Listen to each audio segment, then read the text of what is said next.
Hai guys, sebelum lanjut nonton videonya, jangan lupa untuk klik tombol like and subscribe-nya. Dan jangan lupa juga nyalain notifikasinya, supaya pada saat gue upload video baru, kalian yang tahu duluan guys. Thank you guys. Menghitung bulu ekor keledai. Pada suatu hari, ada 3 orang bijak yang pergi berkeliling negeri untuk mendapatkan jawaban atas pertanyaan yang mendesak. Suatu hari, sampailah mereka di desa Abu Nawas. Ketiga orang itu sudah terkenal pintar dan licik. Untuk menghadapi ketiga orang ini, penduduk desa itu menyodorkan Abu Nawas untuk mengadu kepintarannya. Sebagai wakil orang-orang yang bijak di desa tersebut, Abu Nawas dipaksa berhadapan dengan 3 orang bijak itu. Dan keinginan penduduk disetujui oleh pemimpin desa tersebut. Kalau begitu, besok di lapangan bola kita adu ketangkasan antara Abu Nawas dan ketiga orang itu. Ucapan pemimpin desa itu dengan suara keras. Setelah waktu yang ditentukan tiba, maka berkumpullah penduduk setempat di lapangan bola. Untuk menghormati tamunya, maka pemimpin kampung itu memutuskan ketiga orang itu untuk bertanya dulu kepada Abu Nawas. Sebagai rasa hormat kami, maka kalian bertiga terlebih dahulu diberi kesempatan untuk bertanya kepada Abu Nawas, ucap kepala kampung. Mendapat kesempatan itu, tentu saja ketiga orang ini senangnya bukan main. Maka dengan sombongnya, bertanyalah orang bijak pertama kepada Abu Nawas, "Di manakah sebenarnya pusat bumi ini, wahai Abu Nawas yang tolol?" Tampaknya pertanyaan itu dianggap ringan oleh Abu Nawas. Abu Nawas dengan tersenyum menjawab, "Tepat di bawah telapak kaki saya, saudara yang budiman." Jawaban Abu Nawas itu membuat orang bijak kedua tidak terima. Ia langsung berkata dengan suara keras, "Bagaimana saudara bisa membuktikannya? Jika kalian tidak percaya atas jawabanku, ukur saja sendiri," jawab Abu Nawas. Tampaknya jawaban itu telah membuat orang bijak pertama ini tertegun dan hanya bisa diam saja. Untuk itulah, tiba giliran orang bijak yang kedua mengajukan pertanyaan kepada Abu Nawas. "Berapa banyak jumlah bintang di langit?" Lagi-lagi Abu Nawas menjawab dengan tenang, "Bintang-bintang yang ada di langit itu jumlahnya sama dengan rambut yang tumbuh di keledaiku ini." Tentu saja jawaban Abu Nawas bikin sakit hati. "Bagaimana saudara bisa membuktikan hal itu?" tanya orang bijak kedua tersebut. "Nah, kalau tidak percaya, hitung saja rambut yang ada di keledaiku itu. Nanti Anda akan tahu kebenarannya," jawab Abu Nawas. "Itu sih bodoh, akal-akalan. Bagaimana orang bisa menghitung bulu keledai?" tanya orang bijak kedua. Abu Nawas pun menjawab, "Nah, kalau aku bodoh bicara, berarti saudara juga bodoh alias dungu. Bagaimana orang bisa menghitung bintang di langit?" Mendengar jawaban itu, si bijak kedua itu pun tidak bisa melanjutkan. Sekarang, tampillah orang bijak ketiga yang katanya paling bijak di antara yang lain. Ia memang agak terganggu oleh kecerdikan Abu Nawas dan dengan ketus bertanya, "Tampaknya saudara tahu banyak mengenai keledai. Tapi coba saudara katakan kepadaku, berapa jumlah bulu yang ada di ekor keledai itu?" "Aku tahu jumlahnya. Jumlah bulu yang ada di ekor keledaiku ini sama dengan jumlah rambut di jenggot saudara," jawab Abu Nawas dengan santai. "Bagaimana saudara bisa membuktikan hal itu?" Tanya si bijak ketika tersebut. Oh, itu mudah. Begini, saudara mencabut selembar bulu dari ekor keledaiku, dan kemudian akan aku cabut sehelai rambut dari jenggot saudara. Nah, kalau sama, maka apa yang aku katakan itu benar. Kalau tidak, berarti saya keliru, jawab Abu Nawas. Tentu saja orang bijak yang ketiga itu tidak mau menerima cara menghitung tersebut. Kemudian orang-orang desa mengatakan bahwa ternyata Abu Nawas adalah orang yang paling bijak di antara ketiga orang bijak itu. Uang kerincingan. Pada suatu ketika Abu Nawas melakukan perjalanan yang panjang. Pada hari itu perutnya belum terisi makanan sedikit pun, sehingga tak heran kalau dia merasakan keroncongan dengan amat sangat. Namun dia memeriksa kantong uangnya. Dia hanya menemukan beberapa keping uang, sementara perjalanannya masih jauh. Bila uang itu digunakan untuk membeli sesuatu, nanti ongkos perjalanannya tidak akan terbayar. Walaupun tubuhnya lemas karena belum makan seharian, Abu Nawas tetap melangkahkan kakinya, meskipun langkahnya gontai. Pada saat melihat kedai yang ramai pembeli, Abu Nawas tak kuasa untuk tidak memasukinya. Dari bilik dapur terlihat mengepul asap makanan yang sangat lezat. Abu Nawas langsung menghirup aroma masakan itu dengan kuat-kuat. Dari aromanya, Abu Nawas sudah membayangkan sajian yang lezat untuk dirinya. Hal itu diulanginya berkali-kali hingga Abu Nawas puas. Setelah Abu Nawas sudah merasa cukup puas dengan aroma masakan yang dihirupnya, dia pun pergi meninggalkan kedai tadi. Dengan senyuman yang tipis, dia keluar dari kedai tersebut. Tapi belum jauh dia melangkahkan kakinya meninggalkan kedai itu, tiba-tiba terdengar teriakan dari si pemilik kedai. "Hai, mau kemana? Bayar dulu!" teriak pemilik kedai. Mendengar teriakan itu, Abu Nawas menghentikan langkahnya. Dengan tenang sekali dia menghadapi si pemilik kedai. Meskipun dia cukup keheranan kenapa pemilik kedai menghentikan langkahnya, padahal dia tidak makan ataupun minum barang sedikit pun di kedai itu. "Enak saja main nyelonong pergi, bayar dulu baru boleh pergi," kata pemilik kedai. Kemudian Abu Nawas menganggukkan kepala tanda setuju dengan kata-kata pemilik kedai. Dengan santainya Abu Nawas merogoh kantong uangnya. Selang beberapa lama, tapi uangnya tidak segera diberikan kepada pemilik kedai. Malah Abu Nawas bermain-main dengan uang recehnya dengan cara mengocok kantong uangnya. Lama-kelamaan suaranya uang receh terdengar kerincing-kerincing. "Ayo, mana uangnya? Kamu harus bayar," teriak pemilik kedai. "Baik, ini bayarnya," kata Abu Nawas sambil mengocok kembali uang recehnya, sehingga timbul suara kerincing-kerincing. "Loh, mana uangnya? Dari tadi cuma mendengar suaranya saja," kata pemilik kedai yang semakin geram. Kemudian Abu Nawas menjawab, "Itu tadi bayarnya. Aku bayar pakai suaranya saja. Karena di kedaimu aku hanya dapat baunya saja."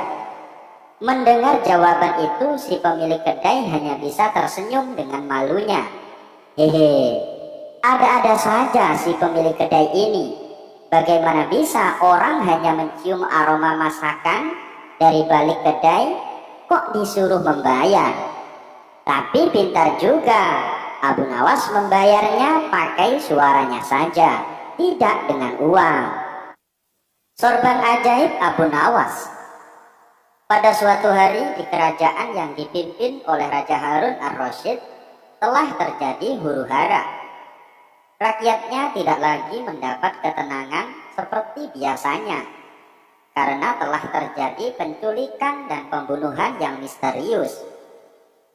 Raja dan para prajuritnya akhirnya mengetahui bahwa huru-hara tersebut bukan datang dari musuh, namun dari dalam istana sendiri yang diotaki oleh para menterinya. Namun raja sangat kesulitan untuk mencari siapa yang bersekongkol terhadap tindakan penculikan dan pembunuhan tersebut, karena dia melihat bahwa para menterinya semuanya taat kepadanya. Dari itu dipanggillah Abu Nawas yang dikenal memiliki otak yang cerdas. Akhir-akhir ini aku gelisah, seolah ada seseorang yang hendak mengkudeta kerajaanku. Apa ada yang salah dengan kepemimpinanku? Tanya raja kepada Abu Nawas. Ampun beribu ampun Baginda Raja, apa yang bisa hamba lakukan untuk membantu? Tanya Abu Nawas. Begini wahai Abu Nawas, berilah cara kepadaku untuk menguji kesetiaan para menteriku, kata raja dengan iming-iming hadiah. Baiklah Paduka, berilah hamba waktu sehari saja agar bisa memikirkan caranya, ujar Abu Nawas sambil beranjak meninggalkan rajanya. Setibanya di rumah, Abu Nawas berpikir keras untuk menemukan cara yang terbaik dan gitu. Karena kelelahan, Abu Nawas akhirnya tertidur dengan lelapnya. Pada keesokan harinya, ketika ia hendak sholat subuh, ia menemukan sorban yang berbau tidak sedap. Sorban itu memang telah lama tidak dicuci oleh istrinya. Dari situlah Abu Nawas menemukan cara jitu untuk menguji kesetiaan para menteri kerajaan. Setelah sholat subuh, Abu Nawas segera bergegas menuju istana kerajaan untuk menghadap Raja Harun ar-Rasyid. Abu Nawas meminta raja untuk bersandiwara seolah telah memiliki sorban sakti. Raja Harun setuju dan melakukan apa yang telah diperintahkan oleh Abu Nawas. Setelah itu, maka dikumpulkanlah kelima menterinya untuk menghadap. Di hadapan para menteri itu, raja mengatakan bahwa ia telah mendapat hadiah berupa sorban sakti, hasil pemberian dari kerajaan lain. Dan salah satu kesaktian sorban itu adalah bisa menentukan masa depan kerajaan di masa yang akan datang. Wahai para menteriku, bantulah aku untuk menentukan masa depan negeri ini, titah raja. Bagaimana caranya wahai Baginda? Tanya salah seorang menteri. Masing-masing dari kalian coba ciumlah sorban hadiah ini secara bergantian. Apabila berbau wangi, maka kerajaan ini akan abadi. Namun, bila baunya busuk, maka kerajaan ini tidak akan lama lagi akan segera runtuh. Jelas Baginda Raja. Sesuai dengan perintah raja, para menteri satu persatu memasuki ruangan untuk mencium sorban sakti tersebut. Setelah semuanya telah mendapatkan giliran, maka dikumpulkanlah lagi menteri-menterinya. Bagaimana baunya? Tanya Baginda Raja. Sorban ini baunya sangat harum. Niscaya kerajaan ini akan abadi, jawab menteri pertama. Menteri kedua dan ketiga menjawab sama dengan menteri pertama. Intinya adalah mereka berusaha untuk membuat rajanya senang. Giliran menteri keempat dan kelima angkat bicara. Di luar dugaan, menteri keempat dan kelima ini mengatakan bahwa sorban sakti tersebut baunya busuk dan menyengat hidung.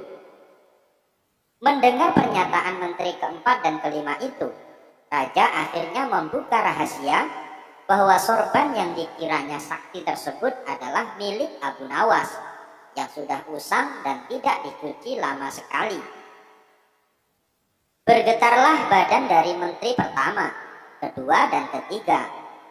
Kini aku tahu siapa di antara kalian yang telah berkhianat kepadaku. Kalian telah terbukti berbohong dan kalian pantas untuk masuk penjara, ujar Baginda Raja. Menteri pertama, kedua, dan ketiga segera ditangkap dan dimasukkan ke dalam penjara. Kepada menteri keempat dan kelima, Raja Harun ar-Rasyid memberikan hadiah kepada mereka karena kesetiaan yang telah diberikan. Tak lupa juga Abu Nawas mendapat bagian hadiah yang telah dijanjikan oleh Raja Harun ar-Rasyid kemarin hari. Ajari keledai membaca. Pada suatu hari, seorang menteri tiba-tiba punya niat jelek kepada Abu Nawas. Menteri tersebut iri pada perhatian raja yang dianggap berlebihan pada Abu Nawas. Tak ada angin, tak ada hujan. Menteri tersebut tiba-tiba memberikan seekor keledai pada Abu Nawas. Ajari keledai itu membaca. Dalam 2 minggu, datanglah kembali kemari. Kita lihat akhirnya, ujar sang menteri pada Abu Nawas. Tanpa berpikir panjang dan melontarkan pertanyaan, Abu Nawas menerima keledai pemberian menteri. Padahal dalam hatinya, Abu Nawas merasa cemas. Apakah dia bisa menuruti kemauan sang menteri atau tidak? Ia juga penasaran dengan maksud dan tujuan si menteri yang tiba-tiba memberikannya keledai.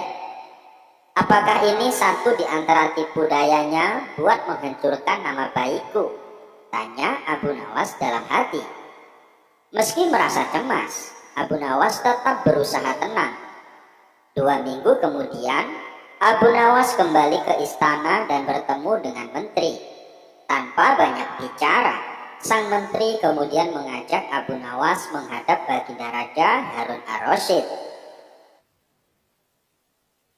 Akan perlihatkan siapa sesungguhnya diriku ini, kata menteri tersebut. Hai menteri, tanya Raja Harun ar-Rasyid dengan suara tinggi. Tenang Baginda, hari ini Baginda akan tahu kecerdasan akalku sesungguhnya. Kecerdasan Abu Nawas, ucap menteri itu dengan angkuh. Mendengar pernyataan menteri tersebut, Abu Nawas merasa heran dan penasaran dengan maksud omongan sang menteri. Apa yang akan dibuat oleh menteri ini? Gumam Abu Nawas dalam hati. Baiklah, bila satu di antara kalian menang, maka ia memiliki hak memperoleh 1 kantung dinar ini. Namun untuk yang kalah akan dihukum 3 bulan di penjara, tutur Raja Harun ar-Rasyid. Tak bisa mengelak, Abu Nawas terpaksa menyanggupi permainan yang ia anggap aneh ini. Belum selesai ia menerka-nerka maksud permainan ini, tiba-tiba menteri itu menunjuk pada 1 buku besar. Coba tunjukkan bila keledai itu dapat membaca. Tidakkah engkau cerdas dalam semua hal? Pinta menteri pada Abu Nawas. Tanpa berpikir lama, Abu Nawas lalu menggiring keledainya ke buku itu. Sampul dibuka, kemudian keledai memandang buku itu. Selang beberapa saat, keledai mulai membalik halaman demi halaman dengan lidahnya. Keledai itu terus membalik lembar demi lembar, hingga halaman paling terakhir buku itu. Setelah tak ada lagi lembaran yang harus dibuka, keledai tersebut memandang Abu Nawas. Demikian keledaiku dapat membaca, kata Abu Nawas. Mendengar kata-kata Abu Nawas, sang menteri kembali angkat bicara. Bagaimana caramu mengajari dia membaca? Tanya sang menteri mulai merasa panik. Sesampainya di rumah, saya siapkan lembaran-lembaran besar serupa buku serta saya sisipkan biji-biji gandum di dalamnya, jawab Abu Nawas. Keledai itu harus belajar membalik halaman agar bisa memakan biji-biji gandum itu, hingga ia terlatih benar untuk bisa membalik halaman buku, lanjut Abu Nawas. Namun, bukankah dia tak tahu apa yang dibacanya? Bantah sang menteri. Memang demikian cara keledai membaca. Dia cuma membalik-balik halaman tanpa tahu isinya, jawab Abu Nawas enteng. Bila kita membuka-buka buku tanpa tahu isinya, kita disebut setolol keledai bukan? Kata Abu Nawas lagi. Jawaban cerdik Abu Nawas tersebut mendapat anggukan setuju dari Baginda Raja Harun ar-Rasyid. Raja tahu, sepintar-pintarnya hewan, tak ada yang bisa sesempurna manusia. Hanya manusia bodoh saja yang tidak mau memakai akalnya buat berpikir. Mendengar penjelasan Abu Nawas, sang menteri tersebut merasa kesal. Raja akhirnya memberikan hadiah berupa sekantung dinar kepada Abu Nawas. Sedangkan menteri masuk penjara sesuai perjanjian yang sudah disepakati. Sindiran Abu Nawas kepada pejabat pemerintah. Abu Nawas memang memiliki otak yang cerdas. Pada suatu hari, Abu Nawas mengajak berdebat seorang pejabat yang sombong. Dalam debat tersebut, dia berhasil mengalahkan pejabat itu sehingga sang pejabat malu dibuatnya. Suatu ketika, Abu Nawas menerima undangan untuk sebuah jamuan makan malam. Dalam undangan tersebut, dia juga diminta tolong untuk mengisi acara jamuan dengan tausiahnya, ceramah agama. Dari itu, Abu Nawas pun datang menghadiri undangan itu untuk menghormati dan menyenangkan tuan rumah. Namun karena datangnya lebih awal, Abu Nawas pun dipersilahkan duduk di kursi bagian depan. Di kursi itu, Abu Nawas seakan-akan menjadi tamu yang terhormat. Beberapa saat kemudian, para undangan yang lain pun hadir dan langsung menempati kursi-kursi yang disediakan. Kemudian menyusul para pejabat kerajaan yang datang langsung menuju kursi yang paling depan. Akan tetapi pejabat itu sangat terkejut karena kursi paling depan sudah diisi oleh Abu Nawas. Mendapati kenyataan itu, pejabat tersebut langsung memprotes kepada panitia penyelenggara makan malam dengan keras. Kenapa saya yang lebih terhormat berada di belakang dan justru Abu Nawas itu berada di depan? Protes pejabat. Pertanyaan Bapak seharusnya ditanyakan langsung kepada Abu Nawas sendiri, kata Abu Nawas. Janji adalah hutang.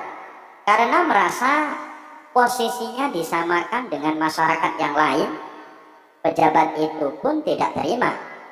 Ia berjalan ke depan menuju Abu Nawas dan berbisik bahwa yang pantas duduk di kursi itu adalah dirinya yang merupakan pejabat kerajaan.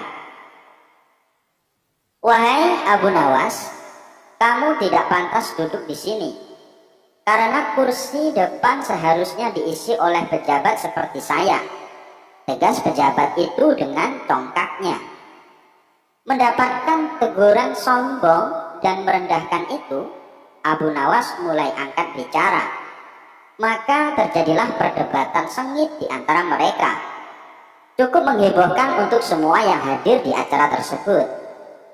Saudara pejabat yang terhormat, pada kenyataannya Anda itu tidak lebih dari seorang pesulap, kata Abu Nawas dengan suara cukup lantang. Wah, tidak bisa begitu. Saya adalah pejabat kerajaan, bukan pesulap, cetus pejabat. Semua tamu undangan yang hadir menjadi tegang. Sebagian dari mereka ada yang berdiri untuk menyaksikan perdebatan itu dan berharap Abu Nawas mampu melumpuhkan sang pejabat yang terkenal sombong itu. Sekalipun saya adalah pesulap, tapi ketika naik panggung, saya bisa bertindak sesuai janji. Saat saya berjanji mengubah sapu tangan menjadi kelinci, maka bin salabim, sapu tangan itu benar-benar berubah menjadi kelinci, terang Abu Nawas. Betapa malunya pejabat. Maksudmu bagaimana? Apa hubungannya? Tanya pejabat. Anda saya katakan sebagai pesulap yang gagal, karena Anda tidak bisa mengubah semua itu. Lihatlah, ketika naik panggung, Anda berjanji akan merubah nasib rakyat kecil menjadi lebih baik. Tapi setelah terpilih menjadi pejabat, keadaan rakyat kecil sama saja seperti sebelum Anda menduduki jabatan itu. Jelas Abu Nawas. Mendapatkan perkataan demikian, pejabat itu hanya bisa diam 1000 bahasa dengan perasaan malu banget. Kepalanya pun hanya bisa tertunduk seakan tidak tahan dengan perkataan Abu Nawas yang telah memalukan dirinya di hadapan orang banyak. Nah, kalau begitu mana yang lebih baik dan lebih pantas duduk di kursi paling depan? Tanya Abu Nawas dengan penuh percaya diri. Tanpa membalas sepatah kata pun, pejabat itu langsung kembali mundur, menempat kursi belakang di mana tempat dirinya duduk semula. Alkisah, Abu Nawas mempunyai seekor burung nuri yang cantik. Tiap pagi dan sore Abu Nawas rajin memandikan burungnya. Pada suatu ketika Baginda Raja Harun ar-Rasyid bertandang ke rumah Abu Nawas. Kedatangan Paduka Raja yang tiba-tiba itu membuat Abu Nawas kaget.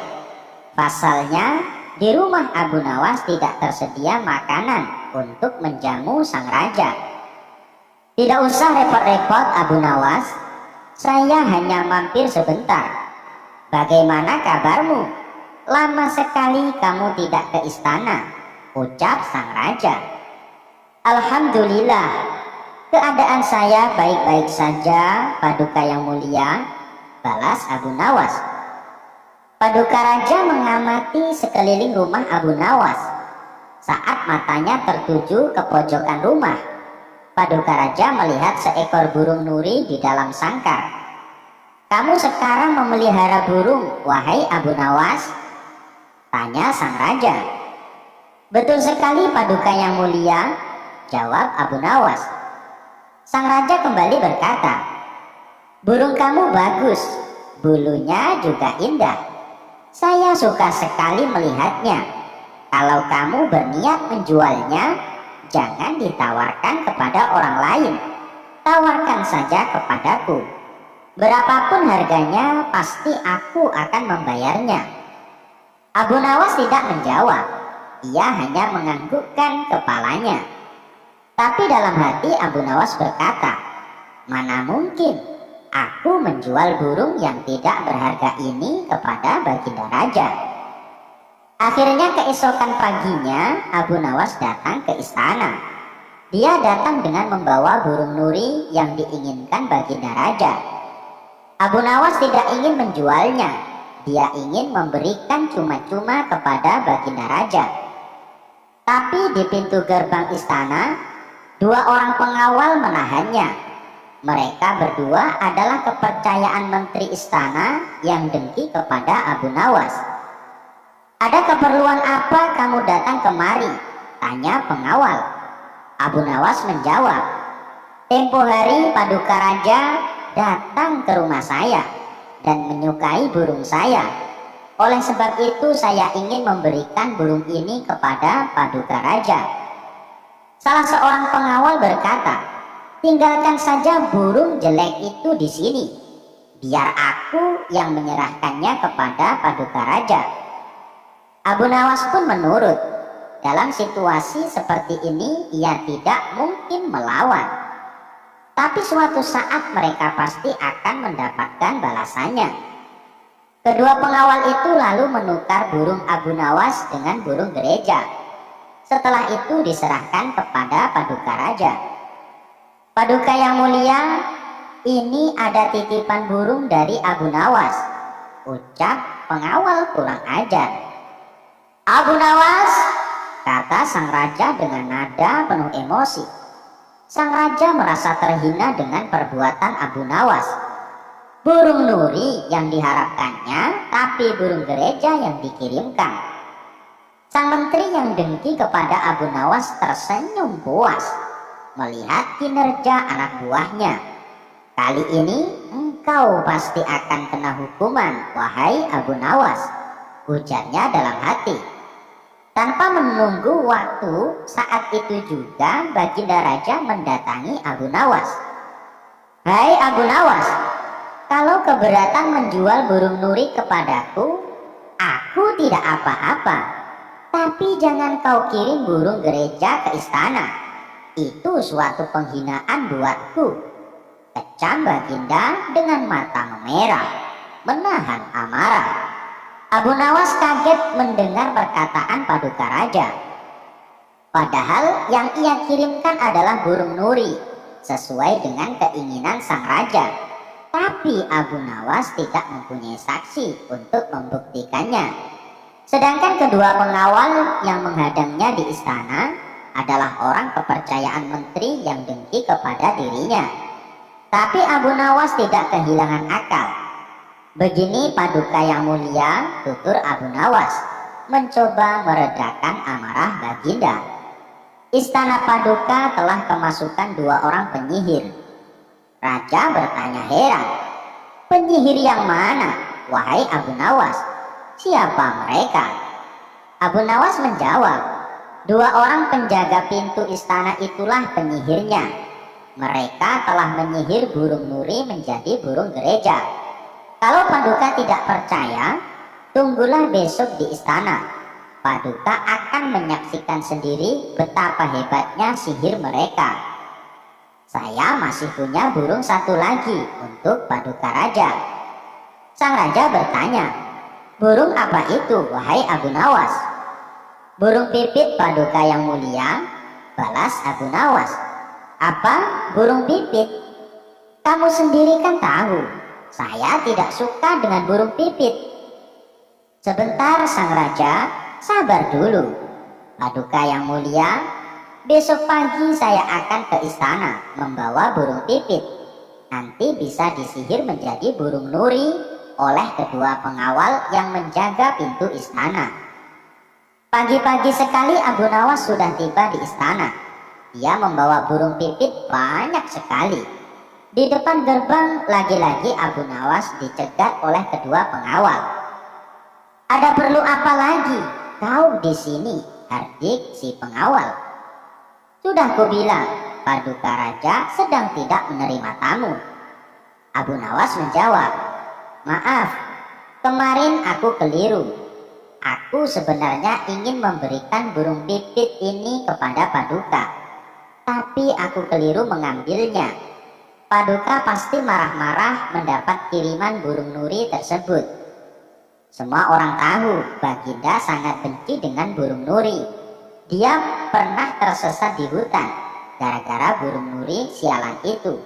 Maafkan aku telah membuat Baginda marah. Taruh saja di situ, biar nanti aku yang akan menyerahkan kepada Paduka," perintah pengawal istana. Terpengaruh bujukan Abu Nawas, kedua kaki tangan yang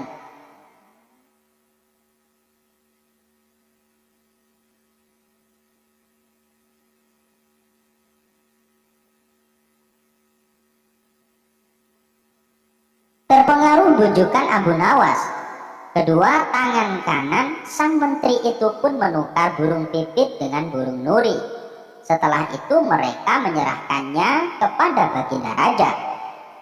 Keduanya bersukaria karena sebentar lagi Abu Nawas pasti akan mendapatkan hukuman yang berat dari sang raja. "Paduka yang mulia, ini ada kiriman burung nuri dari Abu Nawas," ucap salah satu pengawal. Sang raja terperangah kaget.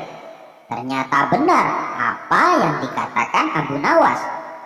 Kedua pengawal ini bisa menyihir alias menggelapkan barang yang bukan haknya. Ini burung nurinya. Lalu mana burung pipitnya? Sihir Baginda yang langsung membuat wajah kedua pengawal itu pucat pasi. Belum sempat kedua pengawal itu menjawab, sang raja langsung menghukum kedua orang tersebut dan dipecat jadi pengawal istana. Dikisahkan ada seorang pengembala yang mempunyai masalah dengan pendengarannya alias tuli. Meskipun ia tuli sejak lahir, ia tak pernah mengeluh dengan kekurangannya itu. Kegiatan sehari-harinya adalah membawa domba-domba gembalaannya di sebuah padang rumput berbukit yang tak jauh dari rumahnya. Pada suatu hari saat ia sedang mengembalakan domba-dombanya, si pengembala merasakan sakit perut. Ia sudah tak kuat menahannya untuk buang air besar. Tiba-tiba ia melihat ada seseorang yang tak jauh darinya, yaitu pemotong rumput. Ia pun menghampirinya dan berkata, "Hai kawan, tolong jaga domba-domba ini ya, dan tolong awasi jangan sampai ada yang berkeliaran hingga tersesat. Aku akan pulang ke rumah sebentar untuk buang air besar." Pemotong rumput tersebut ternyata juga tuli. Ia tak mendengar apapun yang pengembala itu katakan. Si pemotong rumput mengira kalau si pengembala mau meminta rumputnya. Ia pun menjawab enak saja, "Mengapa kau tidak memotong rumputnya sendiri? Aku di rumah juga banyak hewan ternak yang harus kuberi makan." "Sudah sana, pergi, jangan ganggu aku," kata si pemotong rumput sembari menggerakkan tangannya. Karena sama-sama tak bisa mendengar, si pengembala mengira gerakan tangan yang dilakukan oleh si pemotong rumput merupakan isyarat bahwa dirinya menyuruh si pengembala agar cepat pulang. "Terima kasih kawan, engkau benar-benar telah menolongku," kata si pengembala. Ia pun lantas segera berlari pulang ke rumah. Setelah si pengembala menuntaskan hajatnya buang air besar, ia kembali menemui si pemotong rumput. Si pengembala menghitung domba-dombanya dengan cermat dan ternyata jumlahnya masih lengkap. Dalam hati ia bergumam, "Sungguh luar biasa pribadi pemotong rumput itu.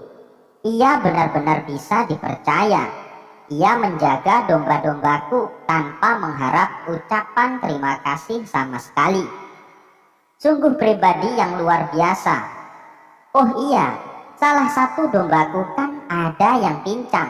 Lebih baik aku berikan padanya sebagai rasa terima kasihku. Ini akan menjadi makanan yang lezat untuk keluarganya." Si pengembala memanggul domba tersebut dan menghampiri si pemotong rumput. "Hai kawan, terimalah hadiah dariku karena engkau telah menjaga domba-dombaku," kata si pengembala sambil menunjukkan domba pincangnya. Melihat hal itu, si pemotong rumput malah menjadi marah. "Dasar kurang ajar, aku tak melihat apapun yang terjadi selama kamu pergi. Kenapa kamu malah meminta tanggung jawab atas pincangnya kaki dombamu? Dari tadi aku sibuk memotong rumput dan sama sekali tak tahu terkait kejadian yang menimpa pada kaki dombamu. Pergilah, kalau kau mendekat aku akan memukulmu," ancam si pemotong rumput dengan nada emosi. Si pengembala pun heran, kenapa si pemotong rumput malah marah kepadanya. Tiba-tiba lewatlah seseorang dengan menaiki kuda, tapi ternyata dia adalah seorang pencuri yang telinganya juga tuli. Dan kuda yang dikendarainya adalah hasil curian. Si pengembala lalu berteriak memanggil si penunggang kuda. "Tuan, tolong katakan padaku apa yang diucapkan si pemotong rumput ini. Aku ini tuli tuan, jadi aku tidak mengerti kenapa ia menolak pemberianku. Malah ia marah padaku," ucap si pengembala dengan nada emosi. Si pemotong rumput tak mau kalah. Ia juga bicara dengan nada teriak kepada si penunggang kuda. "Begini tuan, dari tadi aku sedang memotong rumput dan tidak tahu apa-apa. Tapi tiba-tiba dia meminta tanggung jawab atas pincangnya kaki domba miliknya. Jelas saja saya marah dituduh seperti itu," ucap si pemotong rumput dengan nada marah. Si penunggang kuda kemudian turun dari kudanya dan menghampiri keduanya.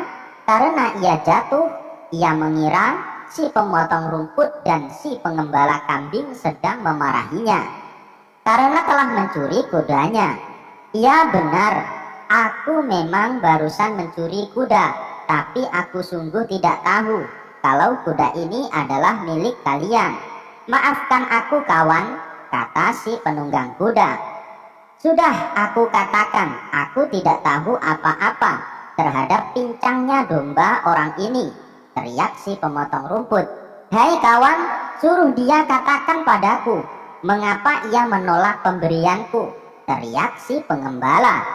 Iya, aku mengaku mencuri kuda, tapi aku tulis, jadi aku tidak tahu siapa di antara kalian yang pemilik kuda ini, teriak si penunggang kuda. Di tengah-tengah keributan yang terjadi, melintaslah Abu Nawas di hadapan mereka. Kala itu Abu Nawas sedang mengalami sakit gigi. Untuk menggerakkan mulutnya saja, sakit bukan main, apalagi untuk berbicara. Ketika mereka melihat kehadiran Abu Nawas, mereka mengira Abu Nawas adalah seorang sufi yang alim dan sakti. Karena dari penampilannya, Abu Nawas menggunakan jubah layaknya ulama sufi terpandang. Si pemotong rumput lalu menarik jubah Abu Nawas. Ia berkata dengan berteriak kepada Abu Nawas untuk meminta keadilan. Tuan Sufi, tolonglah saya. Mereka menuduhku melukai dombanya.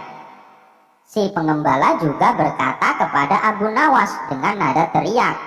Wahai Tuan Sufi, aku hanya ingin memberikan domba, tapi dia malah memarahiku. Si pencuri kuda juga ikutan berkata, Tuan Sufi, saya akui saya bersalah. Saya sudah mengaku mencuri. Tapi aku tulis, saya tidak bisa mendengar perkataan mereka. Jadi saya tidak tahu siapa sebenarnya pemilik kuda ini. Mendengar pengaduan mereka dengan nada teriak, membuat sakit gigi Abu Nawas bertambah tidak karuan. Ia hanya bisa menatap tajam penuh amarah ke arah mereka. Mata hitam Abu Nawas menusuk tajam ke mata mereka bertiga. Secara bergantian, mereka mengira Abu Nawas sedang berusaha keras mencari petunjuk atas kebenaran dari situasi ini. Mereka bertiga pun mulai takut dengan sorot mata tajam Abu Nawas. Mereka takut kalau-kalau Abu Nawas akan menyihir mereka, atau setidaknya Abu Nawas akan mengendalikan kemauan mereka. Melihat sikap Abu Nawas yang menakutkan itu, si pencuri langsung melompat ke punggung kudanya dan segera memacu lari kudanya kencang-kencang. Begitu pula dengan si pengembala, ia segera giring gembalanya menjauh dari Abu Nawas. Sementara si pemotong rumput yang sendiri tadi gemetar, ia segera mengemasi hasil sabitan rumputnya ke dalam kantong dan mengangkatnya di bahu, lalu berlari menjauhi Abu Nawas. Setelah ketiga orang tersebut berlari karena ketakutan, Abu Nawas lalu melanjutkan perjalanannya. Ia pun berpikir dalam hati, kadang-kadang kata-kata tak berfungsi apa-apa dan tidak terlalu berguna. Mungkin lebih baik orang tidak perlu banyak bicara.